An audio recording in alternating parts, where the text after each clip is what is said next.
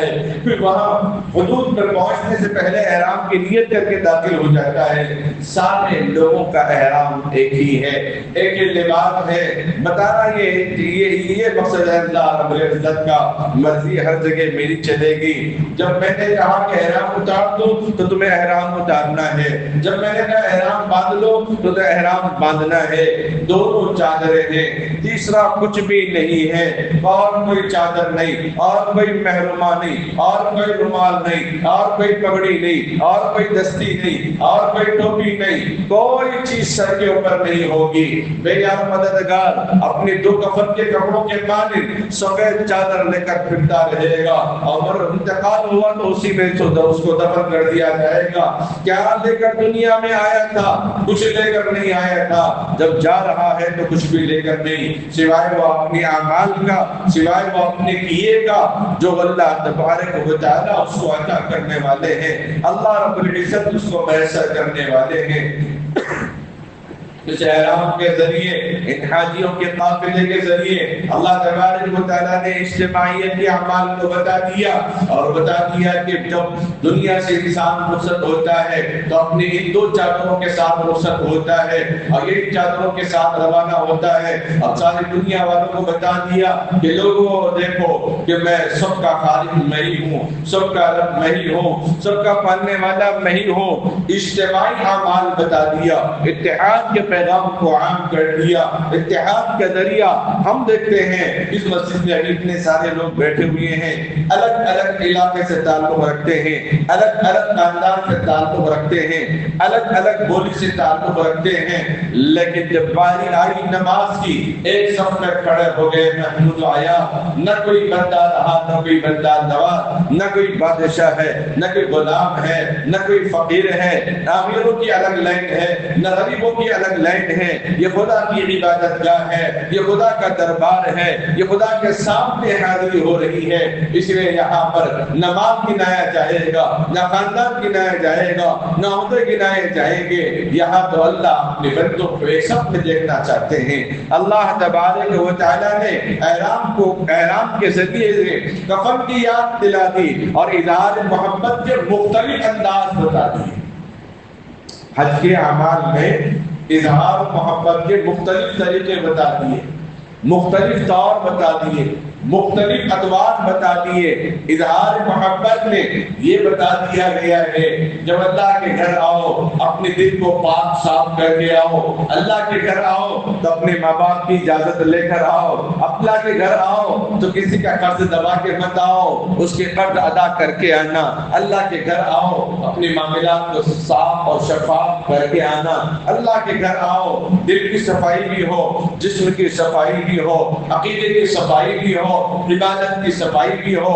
اللہ تبارک و تعالیٰ نے ایک طریقہ اور سلیقہ حج کرنے والوں کو عطا فرمایا ہے، اور ان کی باضابطہ تربیت ہوتی ہے۔ جب وہ یہاں سے نکلتے ہیں تو راستے میں احرام باندھنے کے بعد آپ کو اپنی مرضی نہیں چلائیں گے، رب کی مرضی چلائیں گے، عطر نہیں لگائیں گے، احرام کی نیت باندھنے کے بعد خوشبو استعمال نہیں کریں گے، صابن بھی استعمال نہیں کریں گے، شیمپو بھی استعمال نہیں کریں گے، کنگھی بھی استعمال نہیں کریں گے، شکاری بھی نہیں کریں گے، نہ شکار کی طرف اشارہ کریں گے، کیونکہ اللہ کا حکم ہے تم میرے امان میں ہو، تم میرے امان میں ہو۔ اب تم کسی کو شکار کر تو کرنا کیا، شکاری کی طرف اشارہ بھی تم نہیں کر سکتے ہو۔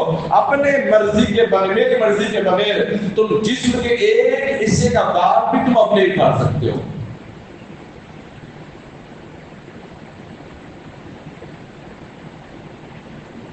یہی سے اللہ تبارک و تعالیٰ نے امت کو بتا دیا۔ مختلف انداز وہاں جاتے ہی اپنے سر کو خم کر کے خانہ کعبہ کو دیکھ کر پہلے دعا کرتا ہے حاجی کہ یا اللہ میں جو جائز دعائیں مانگوں میری ہر جائز دعا قبول فرما۔ پہلی نظر میں جب بندہ دعا کرتا ہے اللہ رب العزت اس پہلی نظر کے پڑی ہوئی جب دعا مانگتا ہے اللہ اس کی دعا کو قبول فرما لیتے ہیں۔ یہی وجہ ہے کہ حاجی واپس آنے کے بعد جو سب سے پہلے ملے گا حاجی سے اسے بھی حج کا ثواب عطا کر دیا جائے گا۔ بدلہ ہے، قائم مقام نہیں ہے۔ ورنہ بولے کہ مجھے پاسپورٹ بنانے کی بھی ضرورت نہیں ہے، صرف میں ٹیکسی لے گا، حاجیوں کے سربار میں کھڑا ہو جاؤں گا اور جو کا ثواب مجھے ملتا رہے گا۔ حاجیوں کا احترام بتایا گیا، حاجیوں کا ادب و احترام اس کے اندر بتا دیا گیا۔ جب وہ طواف کرتے رہتے ہیں، حجر اسود کا بوسہ لیتے ہیں، استلام کرتے ہیں، استلام کہتے ہیں، حجر اسود کو ہاتھ لگانے کا موقع نہیں ملا۔ حضرت عمر فاروق رضی اللہ تعالیٰ فرماتے ہیں اطاعت میں اعتدال رکھنا، محبت میں بھی اعتدال رکھنا، اطاعت میں بھی اعتدال، محبت میں بھی اعتدال۔ مثلاً مثال کے طور پہ اللہ نے کہہ دیا کہ ماں باپ کا درجہ تمہارے یہاں بہت بڑا ہے، اللہ کے یہاں بہت بڑا ہے، تمہارے یہاں سے آپ بہت بڑی بات ہے، بہت بڑی عبادت ہے۔ اس کا مطلب یہ نہیں کہ ماں باپ اگر ناجائز کام کرنے کے لیے بولے گی تو ہم وہ کام بھی کریں گے، اس لیے کہ ماں باپ کا درجہ ہے، کہتے ہیں کہ شریعت سے آگے نہیں۔ ماں باپ کی اطاعت ضروری ہے، واجب ہے، فرض ہے، لیکن ہمارے حکم کے خلاف اگر وہ دے تو اس کی اتباع نہیں کریں گے۔ اس کو کہتے ہیں اعتدال، کہ جو بات سننے کی ماں باپ کی قرآن نے جہاں تک کہا، حدیث نے جہاں تک کہا، وہی تک ان کی اطاعت، تو وہی تک ان کی فرمانبرداری۔ اللہ نے فرمایا کہ نماز تہجد بہت اچھی اور پیاری نماز ہے، اور بندہ رات بھر تھکاتا رہے عبادت میں، اور فجر غائب کرتا رہے تو اللہ تعالیٰ اس کی تہجد تو قبول کر لیں گے، لیکن فرض کی وجہ سے وہ تقویٰ باقی نہیں رہے گا۔ فرض کی وجہ سے وہ کبھی پیدا ہو گئی ہے۔ اللہ نے فرمایا کہ رات میں عبادت کرو، اتنا بھی نہ تھکاؤ تو فجر میں نہ اٹھ سکو۔ اعتدال ختم ہو گیا تو نماز میں سستی پیدا ہو گئی۔ بعض مسجدوں میں پوری رات پروگرام چلانا ہے، کچھ بھی کرو، ہم چائے کا انتظام کریں گے، کھانے کا انتظام کریں گے، آپ تہجد کا انتظام کریے، آپ تراویح کی لمبی رکعتیں پڑھائیں گے، تہجد میں بھی 8 رکعت تراویح، 8 رکعت طویل نماز لمبی پڑھائیں گے، اجتماعی اعمال میں لگائیے۔ بلکہ اس میں اعتدال نہیں ہے، یہ تو زبردستی ہو گیا ہے۔ پڑھانے والے کو زبردستی جاگنا پڑتا ہے، اور پڑھنے والا چاہتا ہے کہ دعا ہو جائے، 100% ہو جائے تو میں بھی نہیں کروں، وہ بھی زبردستی بیٹھ گیا ہے۔ اس لیے ہمارے اس مسجد میں تو یہی دیکھا کرتا عام طور پہ، جب تک بشارت سے جب تک پروگرام، اس کے بعد انفرادی دعا۔ یہ بڑا اچھا نظام ہے اس مسجد میں الحمدللہ۔ تو ورنہ کہ عبادت میں اعتدال ہو، اور بولے کہ نماز بہت بہترین عبادت ہے، اللہ کا پسندیدہ نماز ہے، اس کا مطلب یہ ہوا کہ اب جمعہ کی نماز شروع ہو جائے گی تو ایسا تفصیلات کرتا رہوں۔ اب بولے کہ مولوی صاحب اتنی لمبی رکعتیں پڑھا رہے ہیں، اللہ کو پسندیدہ نماز جمعہ کی، اس لیے لوگ جمع ہو جاتے ہیں، تو اس میں اعتدال کہاں باقی رہ گیا ہے؟ عبادت میں اعتدال۔ تو عمر فاروق رضی اللہ تعالیٰ کیا فرما رہے ہیں؟ حجر اسود کو مخاطب کر کے فرما رہے ہیں، اے حجر اسود، میں تجھے کبھی بوسہ نہ لیتا، میں تجھے کبھی ہاتھ نہ لگاتا اگر میرے حضور تجھے ہاتھ نہ لگاتے، میرے آقا تجھے بوسہ نہ دیتے تو میں تجھے بوسہ نہیں دیتا۔ ورنہ تو کیا ہے، تجھے پتھر ہے، جنت کا پتھر ہے وہ اپنی جگہ، لیکن اللہ کا حکم ہی اصل ہے۔ جنت اور جہنم اصل نہیں ہے، اللہ کا حکم اصل ہے۔ اللہ کا حکم اور اللہ کی مرضی رہے تو ہی وہ جنت میں جائے گا، جہنم میں جائے گا۔ تو وہاں پہ اکثر خطاب کہتے ہیں کہ حاجی حرام، حاجی حرام، ادھر دیواروں کو چوم رہے ہیں، ادھر پلروں کو چوم رہے ہیں، ادھر محبت میں کر رہے ہیں، بہت اچھی بات ہے، لیکن آنے والی نسل اسی کو خدا بنا کے بیٹھے گی۔ اس لیے علماء روکتے ہیں کہ غلو مت کرو عبادت میں، غلو مت کرو عبادت میں، زیادتی مت کرو عبادت میں۔ سجدہ اگر کرنا ہے اللہ کے سامنے سجدہ کرو، اس چیز سے روکا جاتا ہے۔ مقام ابراہیم میں جاتے ہیں، بوسہ دیتے ہیں، وہ اپنے عدم احترام ہمارے دل میں، لیکن ہمارے آنے والی جو نسل ہے اگر ان کو نہیں معلوم اس کا طریقہ کیا ہے تو وہ کہیں گے اصل یہی گناہ ہے، یہی عبادت کے لائق ہے۔ خالق کعبہ میں جو اس سے پہلے خود آئے تھے وہ اسی وجہ سے آئے تھے۔ تو اللہ تبارک عمر فاروق رضی اللہ تعالیٰ فرماتے ہیں کہ اے حجر اسود، میں تجھے بوسہ نہ لیتا اگر میرے آقا تجھے بوسہ نہ لیتے۔ تو حاجیوں کا وہاں پہ طواف کرنا، بِإِنَّ الصَّفَا وَالْمَرْوَةَ مِن شَعَائِرِ اللَّهِ، ومن حج البيت أو اعتمر فلا جناح عليه. وہ حاضر علیہ السلام کے دوڑنے کو اللہ نے حج کے اعمال میں ارکان میں شامل کر دیا. عمرے کے بھی ارکان میں شامل ہے, حج کے ارکان میں بھی شامل ہے. اور بندہ جب خانہ کعبہ پہ ہوتا ہے تو الگ منظر ہوتا ہے. کعبے پہ پڑی جب پہلی نظر کیا چیز ہے, دنیا بھول گیا. جب نظر کعبے پہ پڑتی ہے یہاں نماز کے لیے ٹائم نہیں ملتا, وہاں کو یاد بھی نہیں آتا وہاں جانے کے بعد. وہ روحانی منظر دیکھنے کے بعد یہاں پہ تو یاد بھی نہیں آتے. پھر اپنے ہوٹل میں اپنے مقام پہ آئے تو جب تھوڑا یاد آتا ہے کہ یہاں بیٹھ کے لے کے. پھر جو آدمی چلنے کا عادی نہیں ہے, پروفیشنل لوگ ہیں, بھاگنے کے عادی نہیں ہے, لیکن وہ حاضر علیہ السلام کے سنت پر عمل کرنے کے لیے اپنے لبوں کو وہاں بھی گریز لائٹ پہ پیش کرتے تھے. چونکہ یہ اللہ کا حکم ہے, یہ نبی علیہ السلام کی سنت ہے, ابراہیم و حاجر علیہ السلام کی سنت ہے, اسماعیل علیہ السلام کی سنت ہے. اتنے لوگ وہاں پہ لوٹ جاتے ہیں. ان کا ادا کروانا یہ الگ الگ عبادتوں کی شکل ہے. ہر وقت اپنے گھر والوں کے لیے, محلے والوں کے لیے, اپنے علاقوں والوں کے لیے دعائیں کرتے رہتے ہیں. یہ کب میسر ہوتا ہے جب کوئی آدمی حج کے لیے نکلتا ہے. اب یہ نہ سمجھے کہ میرے پاس وقت نہیں ہے حج کے نکلنے کے لیے, میں کیسے جاؤں فلاں فلاں. میرے والد محترم بتا رہے تھے, وہ ایک صاحب سے پوچھے خانہ کعبہ کے دروازے پہ بابا جبرائیل کے پاس, بابا علی بن عبدالعزیز کے پاس کھڑے ہوئے, جب کپڑوں کا کاروبار کر رہے, ابھی تو وسیع ہوتا جا رہا ہے علاقہ پورا. تو ان سے پوچھے کہ بھائی آپ کتنے حج کیے ہیں؟ تو کہنے لگے ایک بھی نہیں کیا. بولے کتنے سال کے ہیں؟ بولے 70 سال کے. بولے 70 سال کی عمر میں ایک بھی حج نہیں کی. بولے نہیں, کیوں ایسا؟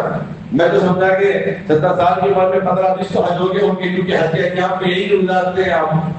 تو کہنے لگے ہمارا کاروبار کا سیزن یہی ہوتا ہے, یہی مہینہ, اسی لیے ہم کاروبار میں رہتے ہیں کہ میں سوچا اگلے سال کریں گے, اگلے سال کریں گے, اس لیے موقع ہی نہیں ملا. یہ بھی خانہ کعبہ کے دروازے پر کھڑا ہوا ہے, حج کا موقع اس کو نہیں ملا. اور حج کرنے کے لیے بھی طرف ہونی چاہیے, اللہ کے گھر جانے کے لیے بھی طرف ہونی چاہیے. ارادہ کرنے پر اللہ رب العزت ثواب عطا کرتے ہیں. ارادہ کرنے پر اللہ رب العزت ثواب عطا کرتے ہیں. اگر کوئی دوست کسی دوست سے کہیں میرے پاس پیسہ ہے, میں ارادہ کروں بزنس میں شیئر کروں کیا لگاؤں, تو اس کے بھرپور فون آتے رہیں گے جب تک اس کی جیب خالی نہ ہو. میں آپ پیسے لگانے والے تھے نا, آپ کے پاس پیسہ نہ, تھوڑا خرچہ تو ہونا ہے تو جو ہے میرے بزنس میں جو لگا دو ذرا. جب بندہ ارادہ کرتا ہے اے اللہ مجھے حج کی توفیق دے, میں حج کرنا چاہتا ہوں, تو اللہ تعالیٰ اس کے لیے راستے عطا فرماتے ہیں. اچھا, اور مزے کی بات یہ ہے, جس طرح نکاح کرنے سے گھر میں برکت پیدا ہوتی ہے, اسی طریقے سے آدمی جب حج کرتا ہے تو اس حج کی وجہ سے جو اس کے مال دولت میں برکت ہوتی ہے. جی ہاں, کبھی ایسے سننے کو نہیں ملا کہ آدمی حج کر کے آیا اور فاتح کی موت مرا ہو. ہاں, اگر وہ تجارت یا کاروبار غلط طریقے سے کر لیا یا کسی کے دھوکے میں آ گیا تو الگ بات ہے, کیونکہ وہ سود تو شرعی اعتبار سے ہر حال میں حرام ہے. لیکن کسی حاجی کی یہ شکایت نہ ہمیں دیکھنے کو ملی نہ ہمیں سننے کو ملی, اللہ تبارک و تعالیٰ نے اس کے اندر وہ برکت رکھی. جب آدمی کدریاں مارتا ہے اور اپنے آپ کو وہاں پر بھی پیدل چلتے ہوئے 2 نمازوں کو ایک وقت میں جمع کر کے نمازیں الگ الگ نمازیں پڑھتا ہے, یہ سب اللہ تبارک و تعالیٰ کے حکم کے مطابق ہے. اللہ کا جیسے حکم ہوگا ویسے وقت تبدیل ہوتا رہے گا. اللہ نے کہا کہ نمازیں الگ الگ وقت میں پڑھنا ہے تو الگ الگ پڑھنا ہے. اللہ نے کہا کہ 2 نمازوں کو ایک وقت میں ملا کے پڑھنا ہے تو ایک وقت میں ملا کے پڑھنا ہے. ملا کے پڑھنے کا مطلب 2 نمازوں کی ایک نیت نہیں, ایک نماز کے بعد دوسری نماز اسی وقت میں پڑھنا ہے.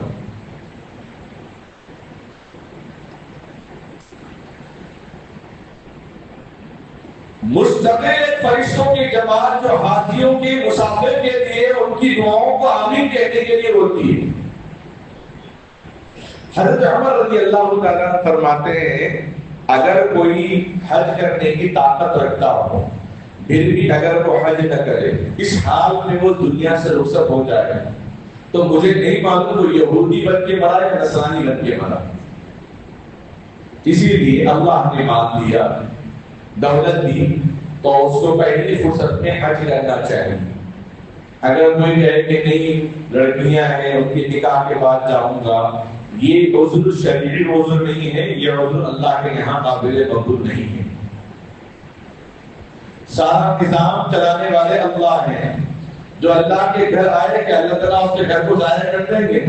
نہیں کریں گے۔ تو شرعی اعتبار سے جو لوگ عذر کرتے ہیں کہ بچیاں ہیں شادیوں کے لیے، اس کے بعد جانے کا ارادہ ہے، یہ شرعی عذر قابل قبول نہیں ہے۔ آدمی مالدار ہے، بیمار ہو رہا ہے، تو اس کو حکم ہے کہ وصیت کر جائے اپنی اولاد کو، اگر میں اس بیماری میں مر جاؤں میرے مال میں سے کوئی حج بدل کر لے۔ جیسے کسی کا انتقال ہوتا ہے تو پہلے قرضہ ادا کر دیا جاتا ہے، وراثت تقسیم ہونے سے پہلے کچھ مول بلز رہ گئے ہیں، کچھ قرضہ رہ گیا ہے کسی کا، وہ ادا کر دیا جاتا ہے۔ اسی طریقے سے اللہ تبارک و تعالیٰ نے حج کے جو 500 رکن قرار کیا، اسے اصل میں یہ محبت کے تقاضے سے ہے، عاشق و معشوق کے تقاضے۔ اگلے جمعہ میں انشاءاللہ یہ عنوان آئے گا آپ حضرات کے سامنے، سیرت ابراہیم علیہ السلام قربانی کے عنوان سے یہ عنوان آپ حضرات کے سامنے آئے گا، اور آپ اپنے کاروبار کو بہانہ بنا کر، اپنے بیٹیوں کو شادی کا بہانہ بنا کر جو حج کو نہیں جا رہے ہیں، یہ بہانہ شریعت نے قبول نہیں کیا ہے، اس بہانے کو آپ نکال دیں۔ اور حج ادا کرنے سے پہلے جو اپنے قرض جات ہیں ان قرض کا ادا کرنا بھی بہت ضروری ہے، اور حج کے لیے بڑھاپے کا انتظار کرنا یہ غلط بات ہے، یہ عقیدے کے بھی خلاف ہے۔ کیا ضروری ہے کہ ہم بڑھاپے کا زندہ رہیں گے؟ کیا دنیا میں ہر آنے والا شخص بڑھاپے کے بعد مرا؟ بڑھاپے کے بعد کیا اس کی موت آئے گی؟ تو اسی لیے یہ غلط بیانی بھی ہمارے اندر اپنے دلوں سے نکال دے۔ جب ایک مرتبہ حج ہو چکا ہے تو اس کے بعد جتنے بھی حج کرے گا وہ سارے کے سارے حج نفل ہی قرار دے دی جائیں گے۔ ہاں، اگر ہمارے ماں باپ کے لیے نام پر کوئی حج کر رہا ہے، ماں باپ نے کبھی حج نہیں کیا تو وہ حج بدل مانا جائے گا۔ اور اسی طریقے سے جب آدمی پر حج فرض ہوتا ہے تو وہی پہلے حج ادا کرے، اس کے بعد اپنے ماں باپ کو حج ادا کرے، یا اگر استطاعت ہے اس کے بعد تو ماں باپ کو ساتھ میں لے کر جائیں۔ یہ نہیں کہ پہلے میں ماں باپ کو حج کراؤں گا اس کے بعد میں حج کر لوں گا، نہیں، کیونکہ پہلے اس کے اوپر حج فرض ہوا ہے تو پہلے اس کا حج ہوگا۔ اگر استطاعت ہے تو ساتھ میں ماں باپ کو بھی حج کو لے کر جائے گا۔ آدمی ارادہ کرتا ہے تو اللہ پہنچا دیتے ہیں۔ گنٹور کی ایک صاحب ہے، پمچر کا کام کرتے ہیں، آج سے تقریباً 6 سال یا 10 سال پہلے کی بات ہے، وہ ہر سال حج ہو جاتے تھے، کبھی ماں کے ساتھ، کبھی والد کے ساتھ، کبھی بہن کے ساتھ، کبھی بچوں کے ساتھ۔ میں نے ان سے ملاقات کی، ہر سال حج ہو جاتے تھے کسی نہ کسی کے ساتھ۔ میں آپ سرمایہ کرنا اپنی بات جمع کیسے ہوتا تھا؟ بولے اسی جو آمدنی ہوتی تھی اس میں سے 20% نکال کے میں اللہ کے گھر کے سفر کے لیے رکھ دیتا تھا۔ یوں تجارت میں برکت ہوتی تھی اور روز اللہ میرا علاقہ چلتے رہتا تھا، اس کی وجہ سے ثواب میں بھی وہ شامل ہے۔ یہ اللہ کی بہت بڑی نعمت ہے۔ عبداللہ ابن مبارک رحمۃ اللہ علیہ بہت بڑے پائے کے بزرگ گزرے ہیں۔ جب حج کا قافلہ ان کا روانہ ہو رہا تھا تو دیکھا کہ ایک چھوٹی معصوم سی بچی مردار مرغی کو لے کر جا رہی ہے۔ عبداللہ ابن مبارک رحمۃ اللہ علیہ دیکھ کر تعجب میں پڑ گئے، یہ کیا ہو گیا ہے؟ لوگوں سے بھیجا اور بھیج کے بلوا بھیجا کہ بچی کو بلا کے لاؤ، اور حیرت زدہ رہ گئے، مجھے کیا بات ہے؟ بچی کہنے لگی اصل میں ہم لوگ بہت بھوکے ہیں، کئی دن سے ہمارے گھر میں چولہا نہیں جلا، اس لیے کہ یہ مردار مرغی ہمارے لیے حلال ہو چکی ہے، اس لیے ہم اس کو کاٹ کے کھا رہے ہیں۔ عبداللہ ابن مبارک رحمۃ اللہ علیہ نے اسی وقت قافلے والوں سے کہا اب حج تم پر فرض نہیں ہے، تمہارا حج پہلے ہو چکا تھا، اب حج تم پر فرض نہیں ہے، اب اپنا سارا مال ان بستی والوں پہ خرچ کر دو، اپنے نام رکھ دو، ان کے کھانے پینے کا انتظام کر دو، یہ حج سے زیادہ تمہارے لیے ثواب کا کام ہے۔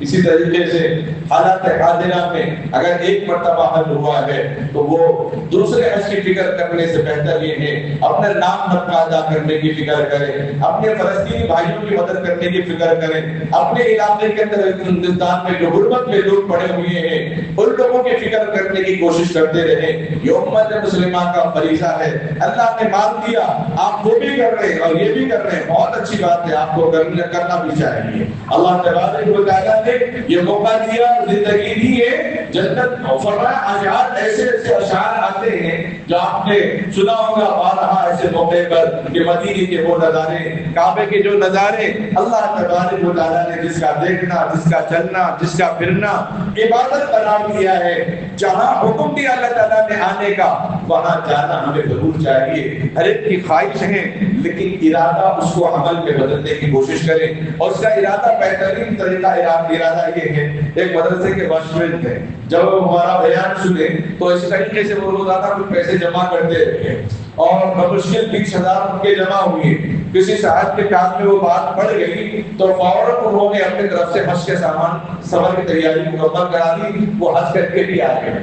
ارادہ کا سرمایہ نہیں کا ارادہ اللہ تبارک و تعالیٰ نے ارادہ کرنے سے عمل تک پہنچا دیا ہے۔ ہمارے پاس مال ہے الحمدللہ، زمینات بھی 5-6 ہیں اور مکانات بھی الحمدللہ ہے، لیکن جاننے کی توفیق نہیں ہو رہی۔ اس کے لیے کیا کرنا ہے؟ جمعرات یا جمعہ کو ایک اللہ بنانا ہے، یا پھر 2 رکعت نماز پڑھ کے اللہ سے دعا کرنا ہے، اللہ ایسے راستے بنا دے کہ میرا سفر حج میرے لیے آسان ہو جائے۔ اللہ سے خوب دعا کیجیے، اللہ تعالیٰ ہم تمام امت مسلمہ کو اسلام کا جو رکن 5 رکن ہے اس پر عمل کرنے کی توفیق عطا فرمائے، آمین۔ باخر دعوانا الحمدللہ رب العالمین۔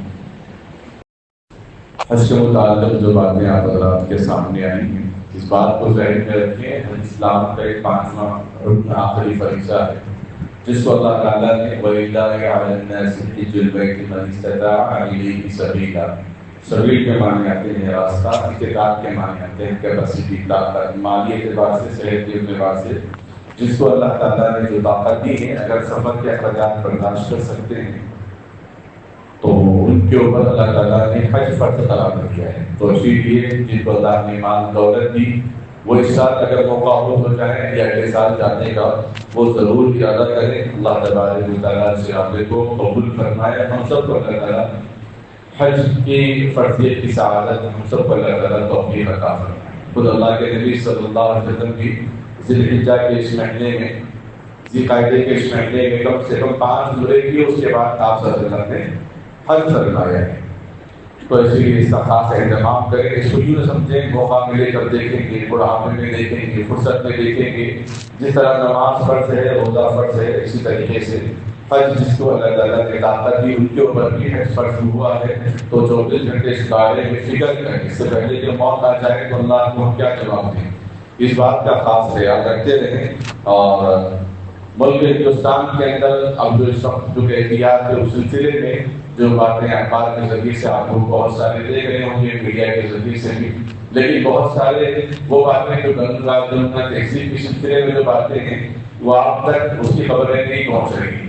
جیسا کہ کل یہ خبر آئی پونے کے اندر بارش ہو رہی تھی، پڑوس میں غیر مسلم کا نکاح ہو رہا ہے اور ایک مقام پہ مسلمان لڑکے کا ولیمہ ہو رہا تھا، اور بارش اتنی زوردار کی تھی کہ وہ ہندوؤں کا جو ٹاپ ہے جو بنا ہوا ہوتا ہے پتوں سے وہ اڑ کر چلا گیا اور بھی گیا پورا۔ تو شادی کینسل ہونے والی تھی، لیکن مسلمانوں نے اپنا شادی خانہ ان کو دیا کہ نہیں آپ یہاں آ کر شادی کر سکتے ہیں، ہم آپ کے انتظامات کریں گے۔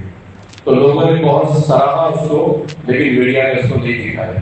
تو ایسے واقعات وغیرہ جب معلوم ہو جائے تو غیر مسلموں تک بھی پہنچاتے رہیں، مسلمانوں تک بھی پہنچاتے رہیں، ان کو پتہ چلے کہ ہم ایک گھر میں رہنے والے ہیں، ہم امن والے ہیں، عافیت والے ہیں، ہم ایک دوسرے کی مدد اور ضرورت اور کردہ اور سہارا بننا چاہتے ہیں۔ اور اس طرح افراتفری اور نااتفاقی باتیں اسلام نے بھی ہم کو منع کیا ہے، شریعت میں دور دور تک اس کا کوئی لین دین نہیں۔ بہرحال اس بات کا خاص خیال رکھیں اور حج کا بھی آپ ارادہ کرتے رہیں۔ جیسے مسجد بن گئی تھی اس وقت میں نے ایک مرتبہ ایسے کہہ دیا کہ مسجد صاحب بھی بہت بڑی خدمت کر رہے ہیں، ان کو بھی عمر کو پہنچانا چاہیے۔ استطاعت نہیں کی، کبھی انہوں نے ارادہ بھی نہیں کیا میرے بولنے کا، اللہ تعالیٰ پہنچا دیا الحمدللہ۔ مسجد کے ذمہ داروں کی محنت اور مشقت لوگوں کے جستجو کے ذریعے سے الحمدللہ وہ عمرہ کر دیا ہے۔ جو اللہ کی دین کی خدمت میں لگے رہے، تصور نہیں کرے کہ میں خانہ کعبہ جا کے دیکھ کر آؤں گا، مدینہ جا کے آؤں گا، اللہ تعالیٰ پہنچا دیا الحمدللہ۔ وہ آگے تو اسے لیے ہم بھی ارادہ کریں کہ حج کی فرضیت ادا کرنا بہت ضروری ہے۔ جس طرح نماز جمعہ چھوڑنے سے جو فکر ہمیں ہوتی ہے، اس سے کہیں زیادہ فکر ہمیں حج کرنے کی فکر بھی ہونا چاہیے، کیونکہ وہ بھی بڑی فرض ہے جو فرض ہم نمازیں ادا کر رہے ہیں۔ اللہ تعالیٰ ہم سب کو اسلام کے 5 ارکان پر چلنے عمل کرنے کی توفیق عطا فرمائے۔ درود شریف پڑھیں۔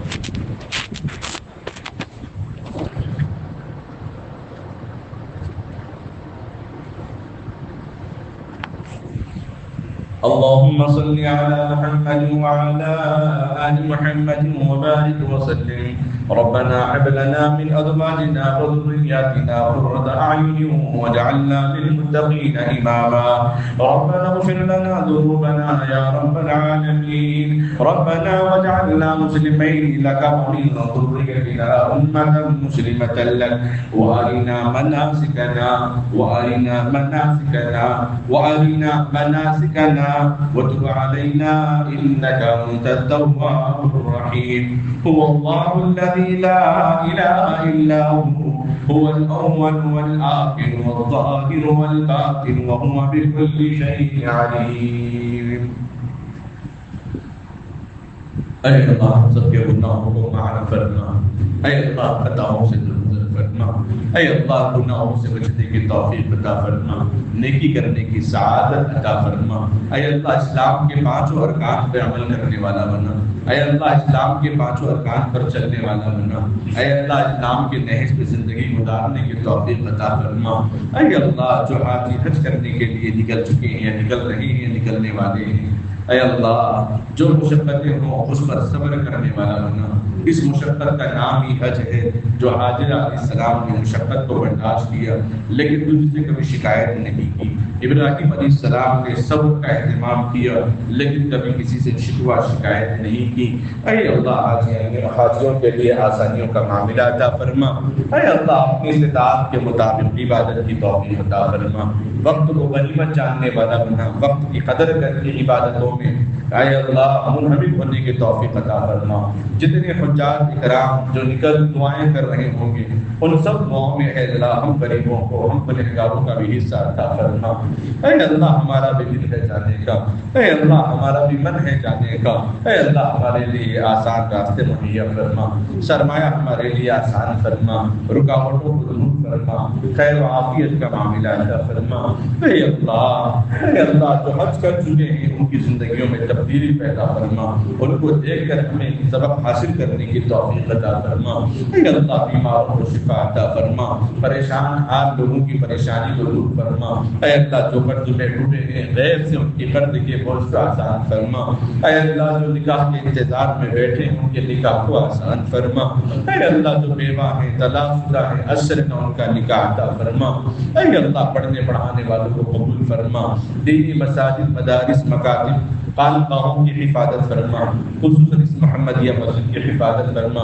جن جن لوگوں نے اب تک تعاون کیا یا تعاون کر رہے ہیں یا کرنے والے ہیں اے اللہ ان سب کو اجر عظیم عطا فرما، نعم البدل عطا فرما۔ اے اللہ جن لوگوں نے تیرے گھر کی حفاظت کی تو ان کی کیا اولاد کو، ان کے گھر، ان کے مال جان کی حفاظت فرما۔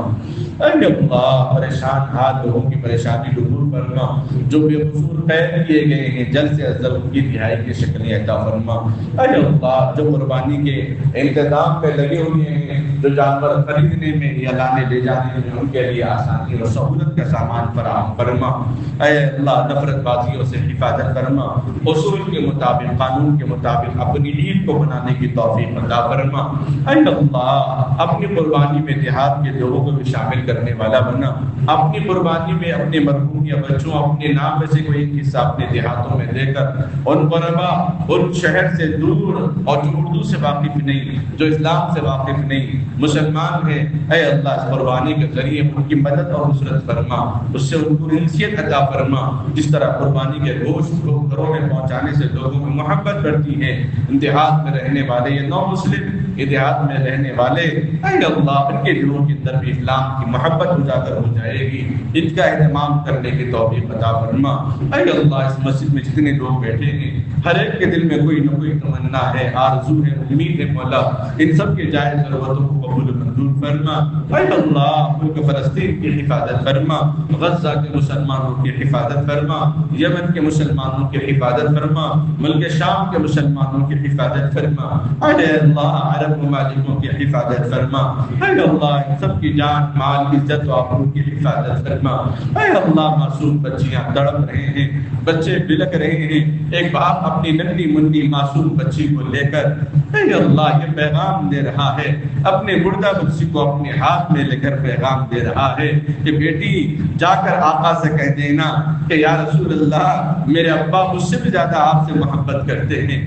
اے اللہ ایسے جذباتی لمحات، ایسے جذباتی پیغام کہ اے اللہ فرشتے بھی رو پڑے، آسمان بھی آنسو بہائیں، اے اللہ ان کی کوئی یاد و مددگار نہیں، کوئی پریشان حال نہیں، ان کی مدد فرما، نصرت فرما، ملک ہندوستان کے اندر بھی آئین کی حفاظت فرما، اے اللہ قانون کی حفاظت فرما، مذہبی آزادی مسلمانوں کو ہے، اے اللہ اس پر مکمل حق حاصل عطا فرما، خصوصاً اے اللہ وقف للہ تیرے نام پر جن آبا و اجداد نے، ہمارے بڑوں نے، ہمارے بزرگوں نے، ہمارے مرحومین نے اے اللہ اپنی آخرت بنانے کے لیے، اپنی آخرت سنوارنے کے لیے، تجھ کو راضی کرنے کے لیے، آنے والی نسلوں کی عبادت کی سہولت کے لیے، ان کے ذریعے معاش کے لیے جن لوگوں نے اپنی زمینوں کو اپنی مسجدوں کی شکل میں، عبادت گاہوں کی شکل میں، خانقاہوں کی شکل میں، قبرستان کی شکل میں، مدارس و مکاتب کی شکل میں، اے اللہ وقف کی شکل میں، اے اللہ قیامت تک آنے والی نسلوں کے لیے وقف کیا تھا،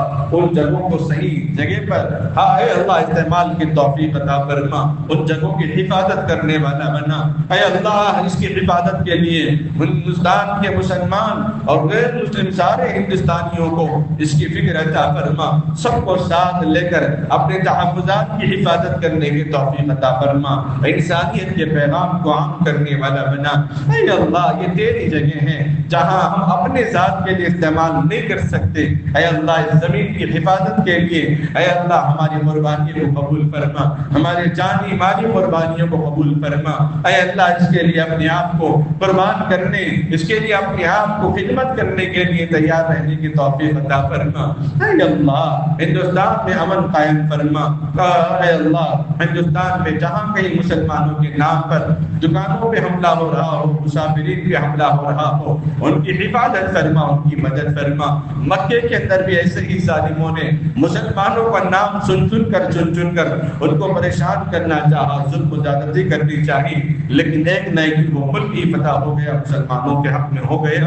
اے اللہ ہندوستان کے مسلمان بھی صبر سے لبریز ہے، اے اللہ ان کے اندر ہمت اور حوصلہ اور حکمت عطا فرما، اے اللہ عافیت عطا فرما، ہم نوجوانوں کے پیشانی کے بال پکڑ کر دین کی محنت لے لیں، دین کی خدمت کے لیے قبول فرما، دین کی اشاعت کے لیے قبول فرما۔ اے اللہ یہ مسلمانوں کی ٹوپیوں کو رون کر دونوں نوجوان مسلمانوں کو مار کے اپنے ویڈیو کو سوشل میڈیا پہ ڈال کے مسلمانوں کو برگلانا چاہتے ہیں، مسلمانوں کو دھمکانا چاہتے ہیں، لیکن اے اللہ تیری ذات کے علاوہ کسی کے سامنے نہ ہم جھکنے والے ہیں نہ ڈرنے والے ہیں، ایسا پرحکمت ہم سب کو عطا فرما، پرعزم ہم سب کو عطا فرما۔ اے اللہ جتنے لوگ مسجد میں بیٹھے ہیں ہر ایک کی دعا، ہر ایک کی دل کی تڑپ ہے، جائز مقاصد میں کامیابی عطا فرما۔ اس دعا کو اپنے فضل و کرم سے نبی اکرم صلی اللہ علیہ وسلم کے صدقہ فعل قبول و منظور فرما۔ وصلی اللہ تعالی علی خیر خلقہ محمد وعلی آلہ واصحابہ وازواجہ واہل بیتہ وذریاتہ اجمعین برحمتک یا ارحم الراحمین والحمد للہ رب العالمین۔